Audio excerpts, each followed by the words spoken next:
വളരെ നീ അകത്തോട്ടിരിക്കേ. എങ്ങനെയുണ്ട് അവന്റെ കച്ചവടമൊക്കെ? അവിടെ എന്ത് കച്ചവടം? അതിരിക്കട്ടെ, ഇവിടെ എങ്ങനെയുണ്ട്? ഉണ്ടക്കായും മിച്ചറും ഉണ്ടക്കായും തുടങ്ങിയ ശേഷം കുറച്ച് മെച്ചപ്പെട്ടിട്ടുണ്ട്. എങ്കിലും ശരിക്കൊരു പിടുത്തം കിട്ടിയിട്ടില്ല. അല്ല, നാളത്തെ കുസ്തിക്ക് നിങ്ങൾ സ്പെഷ്യൽ ഒന്നും ഉണ്ടാക്കുന്നില്ലേ? ഉണ്ടോ? നല്ല കോഴിക്കോടൻ അലുവയും വറുത്ത കായും ഏർപ്പാടാക്കിയിട്ടുണ്ട്. അലുവയും വറുത്ത കായ് നാട്ടുകാർ മുഴുവൻ വരും നിങ്ങൾ അലുവയും വറുത്ത കായും തിന്ന. സഹദേവേട്ട് അവിടെ എന്താ സപ്ലൈ എന്ന് അറിയാമോ? ചറോട്ടയും പോപ്സും, അല്ല പൊറോട്ടയും ചാപ്സും.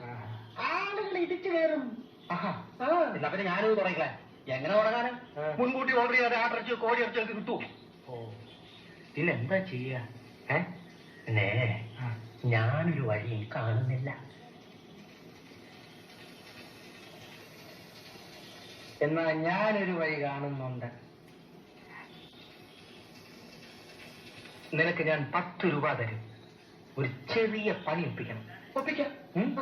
അവന്റെ ചാപ്സ് റെഡിയാവുമ്പോ നീ അതിൽ കുറെ ഉപ്സ് കൊണ്ടിടണം. അയ്യോ, അത് വലിയ ചതിവല്ലേ നകുലേട്ടാ? എടോ, സത്യവും മര്യാദയും കൊണ്ടിടണം. ഇക്കാലത്ത് ജീവിക്കാൻ പറ്റില്ലടോ. അവന്റെ കച്ചവടം നിർത്തിയാലല്ലാതെ എനിക്ക് മനസ്സമാധാനം ഉണ്ടാവില്ല എന്റെ രമണ. കാര്യമൊക്കെ ശരിയാ. ഞാനൊന്ന് ആലോചിക്കട്ടെ. ആലോചിക്കാനൊന്നുമില്ല. നിനക്ക് 20 രൂപ തരാം.